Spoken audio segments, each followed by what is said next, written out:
Buenos días. Esta es la última parte del tema de termodinámica. Después de que revisamos la última vez todo lo relacionado con las vías metabólicas, que dan cuenta pues del flujo metabólico, del flujo energético en la célula y en el organismo, esta última parte voy a mencionar en este último capítulo voy a mencionar algunas sustancias que interfieren con el flujo de energía, con ese flujo de energía que revisamos. Como estamos hablando de algo tan importante para el organismo, pues lógicamente aquí vamos a encontrar unos tóxicos muy potentes que pueden matar fácilmente a una persona. Voy a dividir la exposición en los siguientes numerales. Primero voy a hablar de los inhibidores del ciclo. Segundo, inhibidores de la cadena. Tercero, inhibidores de la ATP sintasa.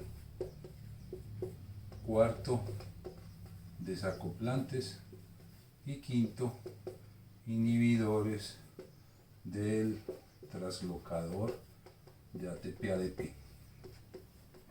En ese orden voy a proceder. Primero, los inhibidores del ciclo.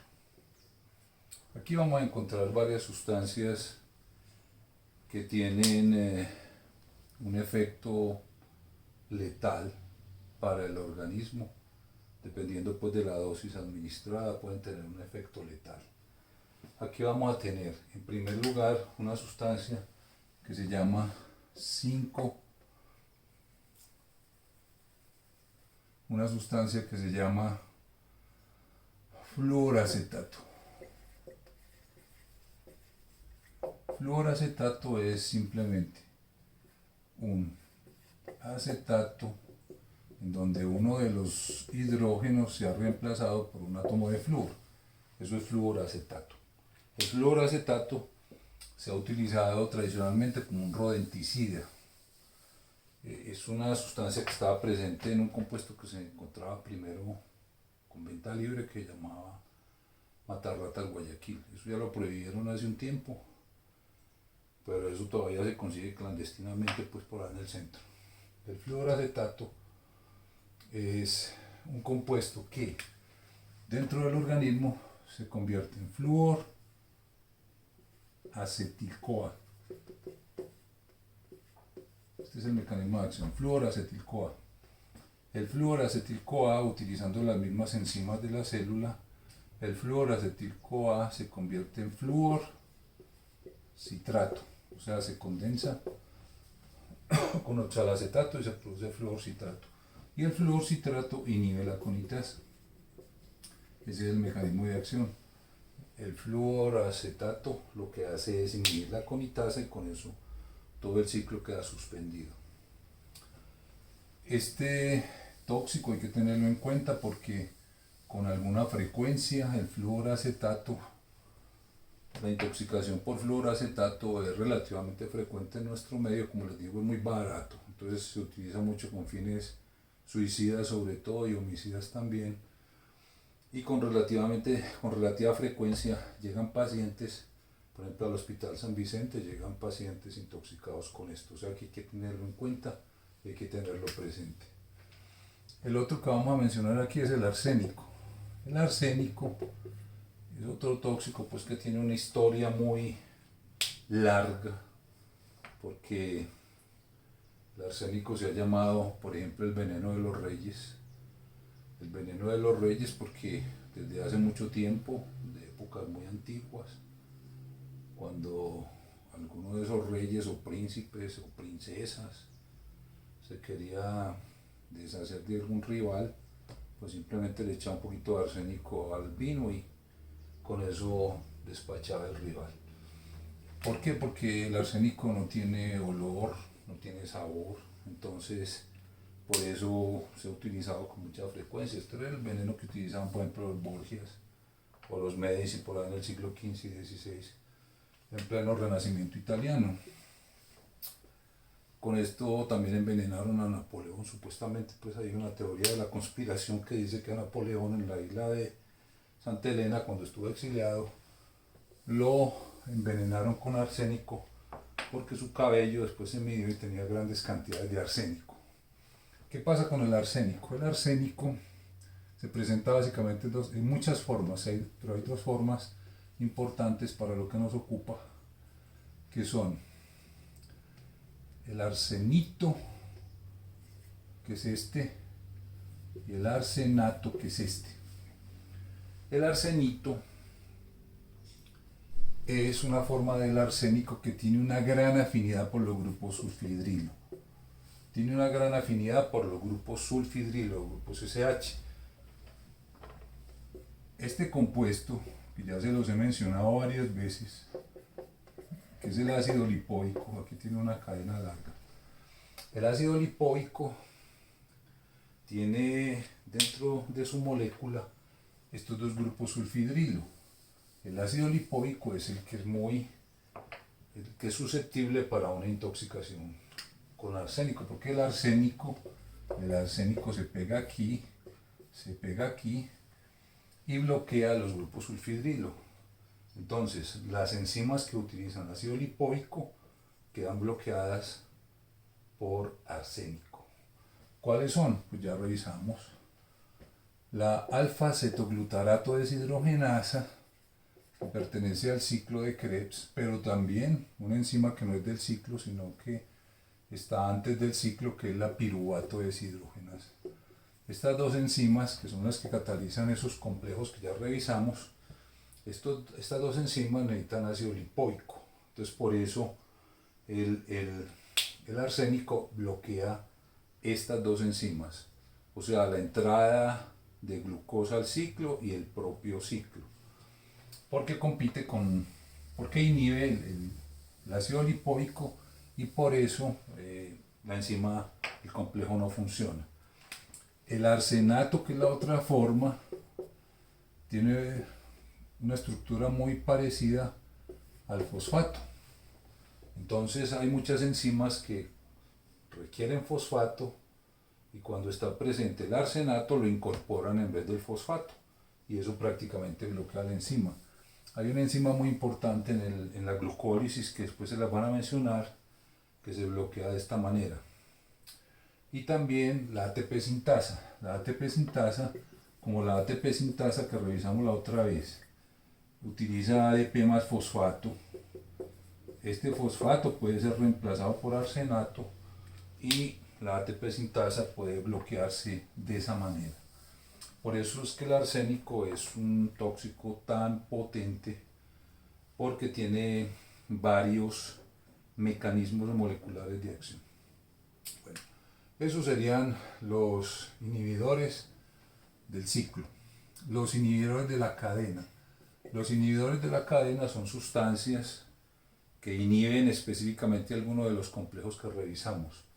Existen inhibidores del complejo 1, del 3 y del 4 sobre todo. Del 1 aquí tenemos una lista. Por ejemplo, la rotenona, que se utiliza como insecticida, inhibe el complejo 1. La piericidina, que es un antibiótico. El amitalsódico, que es un barbitúrico. El mismo paraquat, que es un herbicida. Todas esas sustancias inhiben selectivamente el complejo 1 de la cadena respiratoria. El complejo 3 lo inhibe un antibiótico que se llama antimicina A. La antimicina A inhibe el complejo 3. Los más importantes desde el punto de vista clínico son los que inhiben el complejo 4. El complejo 4, que tiene los dos citocromos, el citocromo A y el A3, esos citocromos particularmente del complejo 4 son inhibidos por el cianuro, por el monóxido de carbono, por el ácido sulfídrico H2S y por un compuesto que se llama ácida sódica. Estas sustancias tienen en particular que son sustancias no polares de bajo peso molecular, son sustancias de bajo peso molecular que pasan fácilmente por las membranas, llegan fácilmente a la matriz mitocondrial y tienen una gran afinidad por el complejo 4. se bloquea el complejo 4 y toda la cadena respiratoria queda suspendida en el complejo 4. El cianuro y el monóxido de carbono son particularmente importantes desde el punto de vista clínico, pues porque el cianuro se utiliza con mucha frecuencia con fines homicidas o fines suicidas. El monóxido de carbono es cuando una persona accidentalmente deja un fogón de gas encendido, se acuesta a dormir y al otro día amanece muerta, porque se acumula el monóxido de carbono. Eso no produce ninguna irritación, no produce nada, sino que simplemente uno se va durmiendo hasta que muere. Por eso son el H2S, el ácido sulfídrico, es muy importante sobre todo en personas que trabajan con petróleo, en pozos petroleros o en minas, se produce acumulación de ácido sulfídrico y la persona se puede intoxicar fácilmente. Estos son inhibidores de la cadena. Cuando hay inhibidores de la cadena respiratoria, pues lógicamente el consumo de oxígeno disminuye, pues porque no se está consumiendo oxígeno, todo está frenado en alguno de los complejos. Tercera categoría, los inhibidores de la ATP sintasa. Existe un antibiótico que se llama oligomicina.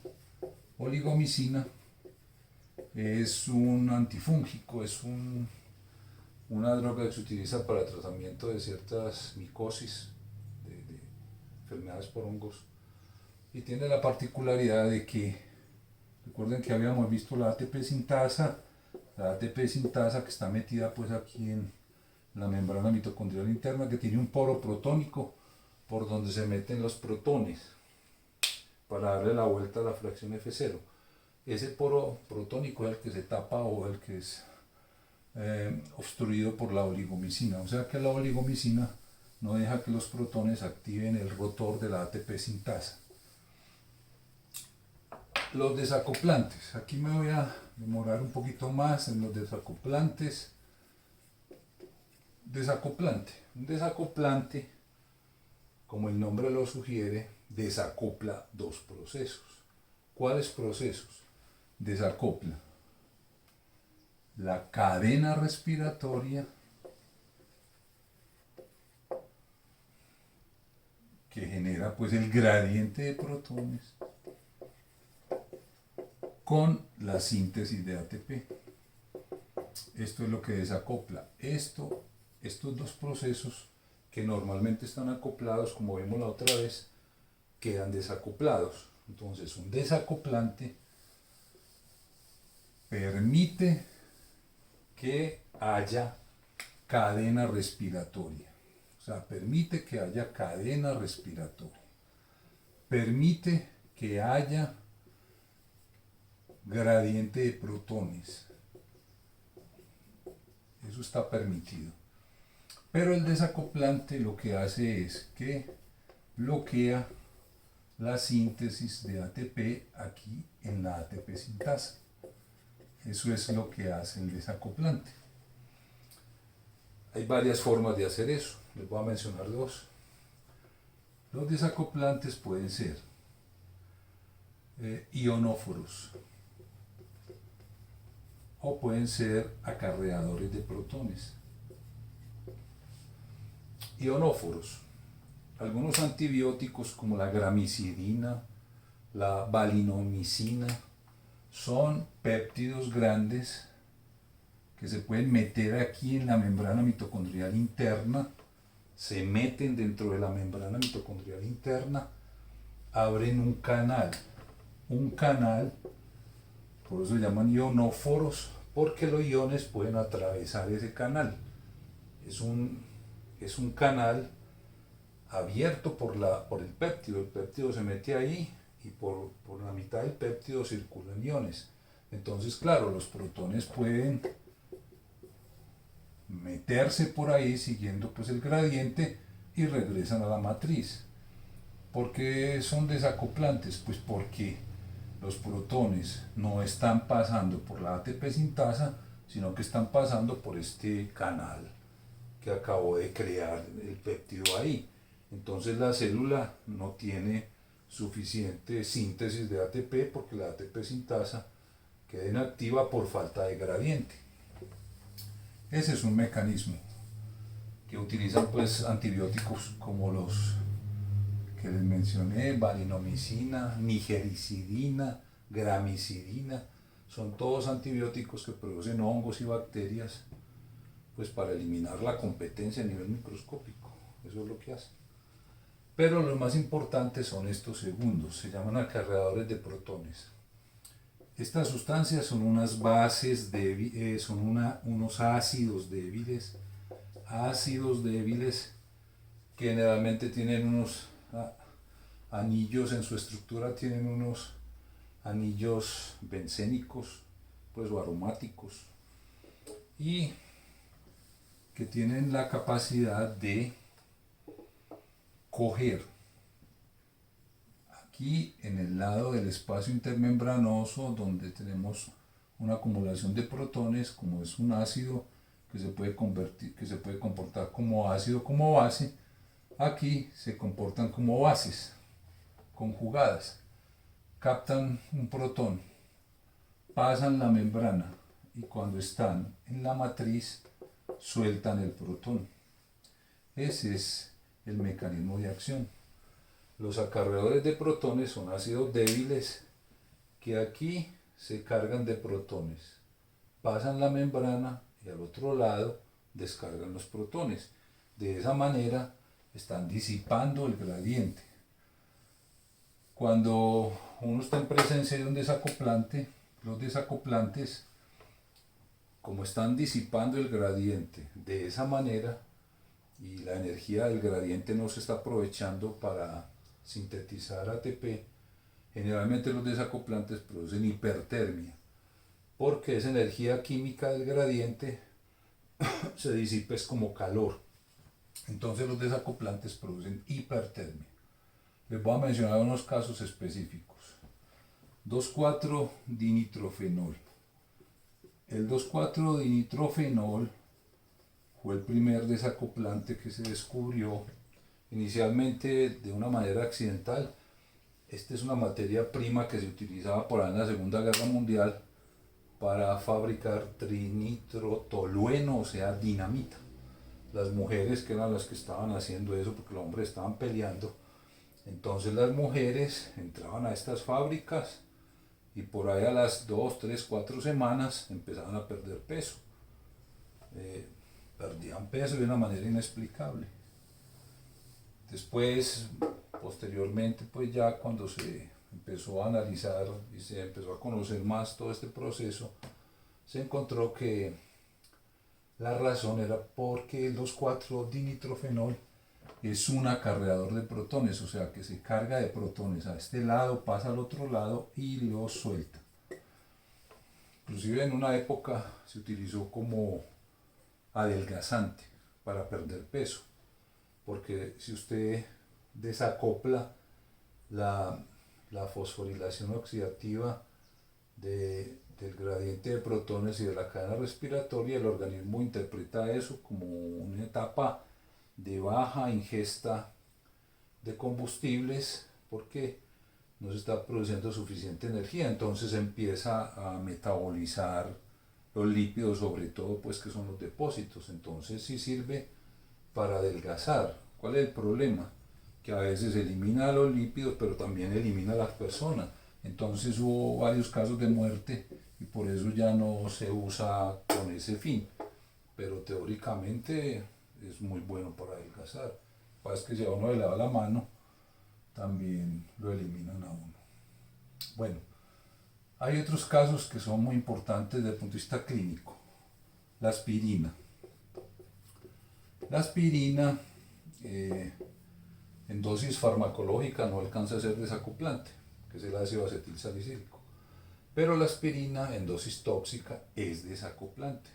Recuerden que alguna vez mencionamos que la intoxicación con aspirina es una de las intoxicaciones más frecuentes en el mundo en niños, generalmente pues por descuido de los adultos.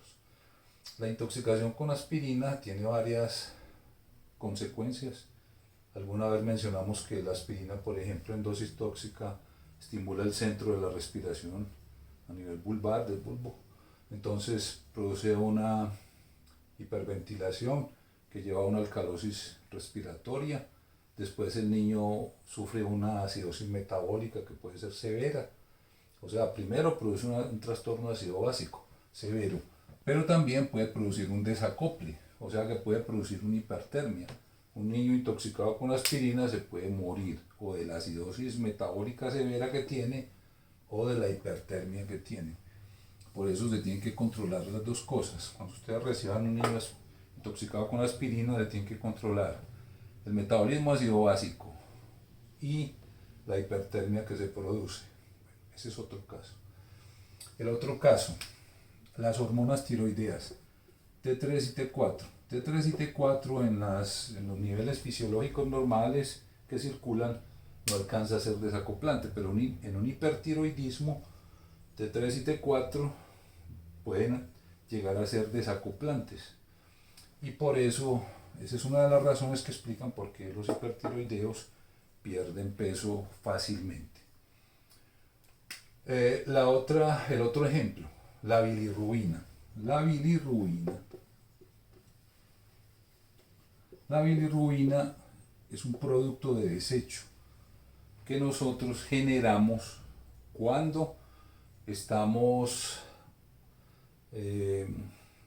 lisando, estamos rompiendo pues glóbulos rojos por cualquier razón, porque ya están muy envejecidos, etcétera, etcétera. Nosotros eliminamos grandes cantidades de glóbulos rojos que están ya envejecidos, los eliminamos, entonces se libera la hemoglobina. De la hemoglobina podemos utilizar el hierro y la globina, pues que es una proteína, la volvemos a convertir en aminoácidos y esos aminoácidos se pueden reutilizar. Pero el grupo hemo, o sea, el grupo hemo no, el anillo tetrapirrólico, o sea, la porfirina, como ya perdió el hierro, se llama porfirina, la porfirina no la podemos utilizar. Entonces la porfirina la convertimos en bilirrubina. Primero una bilirrubina que se llama no conjugada. ¿Cuál es el problema con esta bilirrubina? Que no es soluble en agua, es liposoluble.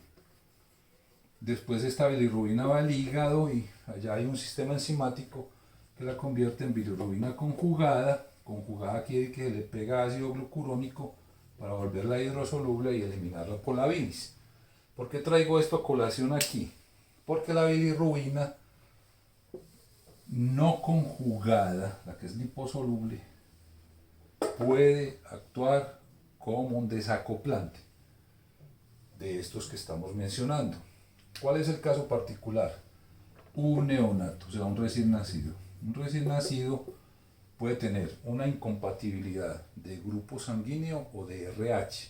Eso produce, cuando esto se presenta, eso produce una hemólisis masiva. ¿Cierto? El niño, los glóbulos rojos empiezan a ser lisados, entonces se empiezan a destruir una gran cantidad de glóbulos rojos y se produce una gran cantidad de bilirrubina no conjugada. Esta bilirrubina no conjugada, cuando la bilirrubina está muy acumulada en la sangre, se empieza a depositar en la piel, en las escleras, en las mucosas, y el signo semiológico que producen es un color amarillo, que se llama ictericia. Entonces uno dice que el paciente tiene una ictericia. Todos los recién nacidos tienen una ligera ictericia, sobre todo en la primera semana, o sea, se ponen un poquito amarillitos. La piel se pone amarillita. ¿Por qué? Pues porque todavía tienen un hígado que no está plenamente maduro, entonces eso hace que exista una ictericia que se llama ictericia fisiológica del recién nacido. ¿Qué es lo que ustedes tienen que tener en cuenta para cuando lleguen por allá a pediatría, cuando vean niños? Esto no les puede olvidar. Usted lo que tiene que hacer como médico es distinguir claramente cuando una ictericia no es fisiológica, o sea, cuando una ictericia se vuelve patológica. Si un niño después de 10 días sigue amarillo y cada vez más amarillo, eso no es una ictericia fisiológica, es una ictericia patológica. ¿Y cuál es el problema? Que esta bilirrubina no conjugada puede impregnar una serie de neuronas que tenemos aquí en los ganglios basales del cerebro. Tenemos neuronas muy importantes que, esto como es liposoluble, la bilirrubina no conjugada atraviesa la barrera hematoencefálica, puede impregnar esas células nerviosas y puede generar un desacople. Y ese desacople hace que esas neuronas se atrofien y el niño va a sufrir una atrofia cerebral irreversible. Atrofia cerebral irreversible por una ictericia patológica. Eso es lamentable que eso llegue a pasar, porque es que eso tiene la solución y se puede ver claramente. Una atrofia cerebral con una parálisis cerebral que casi siempre cursa con parálisis, eso se llama un kernicterus. Kernicterus. Eso no les puede olvidar. Tengan eso en la cabeza hasta que lleguen a pediatría, porque a ustedes les va a tocar ver eso. Un kernicterus, no se puede dejar llegar un niño a un kernicterus, porque eso ya es irreversible, es un daño cerebral irreversible. En cambio, eso se detecta a tiempo, tiene solución. Entonces, la razón de eso es que la bilirrubina no conjugada es desacoplante de la cadena respiratoria y de la fosforilación oxidativa. Ese es el problema. Bueno, y lo otro que les quiero mencionar aquí con los desacoplantes son unas proteínas que se llaman proteínas desacoplantes.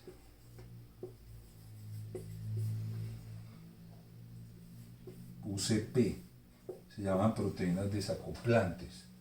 Nosotros producimos proteínas desacoplantes, o sea, estos son proteínas sintetizadas por las células del organismo. Se han descrito 4. Nosotros tenemos UCP1, UCP2, 3, 4. 4 proteínas desacoplantes. Estas proteínas desacoplantes hacen lo que les acabo de decir. Son proteínas que se meten aquí, en la membrana mitocondrial interna, generan como un cortocircuito ahí entre el espacio y la matriz, se disipa el gradiente y se aumenta la temperatura corporal. La UCP1, que es la que más se conoce en detalle, UCP1, también se llama termogenina. La termogenina, que es la UCP1, esa termogenina la producimos en un tejido específicamente que se llama el tejido adiposo marrón o grasa parda. Es un tejido que tiene un color más subido que la grasa normal. La grasa normal es como tirando a anaranjada, pero esta es más café porque tiene más mitocondrias. El tejido adiposo marrón o grasa parda produce termogenina. ¿Cuál es la función de la termogenina? Calentar la sangre. Cuando la sangre pasa por ahí se calienta y es un mecanismo de termorregulación. Pertenece pues a la termorregulación que nosotros tenemos para mantener la temperatura corporal. Por ejemplo, los animales que hibernan producen mucha termogenina. Las personas que viven en extremos fríos como en Alaska y en los polos tienen más termogenina que nosotros que vivimos en el Ecuador. La termogenina, entonces, lo que hace es aumentar la temperatura corporal. Tejido adiposo marrón. ¿Por qué es tan importante este tejido? Este tejido es importante no tanto en los adultos, sino en los recién nacidos otra vez, en los neonatos, sobre todo en los prematuros. ¿Por qué? Porque los niños recién nacidos, los neonatos, no pueden tiritar. Cualquiera de los adultos tiritamos, cuando tenemos frío tiritamos. Tiritamos para aumentar la temperatura corporal, o sea, es una serie de contracciones repetitivas, con eso usted aumenta la temperatura corporal. Un neonato no tirita, un niño recién nacido no tirita. Eso requiere cierta madurez del sistema nervioso central y eso no se alcanza en los primeros años, inclusive los niños no tiritan. Por eso dependen del tejido adiposo marrón y más los neonatos que tienen menos tejido adiposo marrón. Entonces, en los neonatos, en los recién nacidos, la grasa parda es supremamente importante para evitar la hipotermia. Por eso a los niños prematuros los meten en incubadores para evitar la hipotermia. Es que un niño de hipotermia se muere pues en cuestión de horas, se muere de hipotermia. Por eso es tan importante la termogenina en estos casos. Las otras UCP, la 2, la 3 y la 4, todavía no hay una función muy clara de esas otras proteínas desacoplantes. Parece que tuvieran que ver más que todo es con disminuir la posibilidad de la producción de radicales oxidantes en la mitocondria. Esa es una de las cosas que se ha postulado, pero todavía no hay una función clara.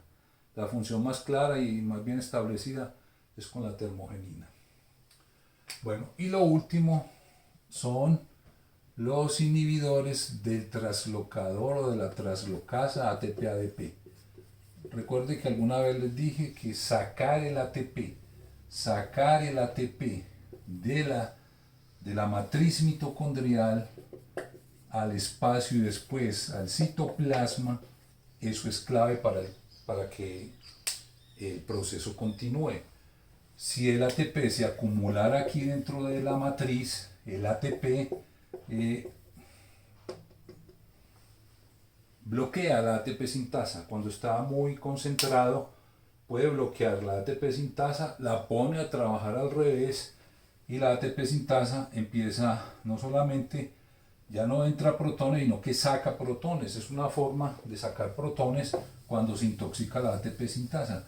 Por eso es tan importante sacar el ATP de la matriz mitocondrial. Hay dos sustancias que bloquean eso, se meten dentro de este transportador y lo que hacen es bloquear el transportador. Una sustancia que se llama atractilócido, que se encontró por ahí en un cardo, pues en una planta, y un ácido que se llama ácido boncréquico.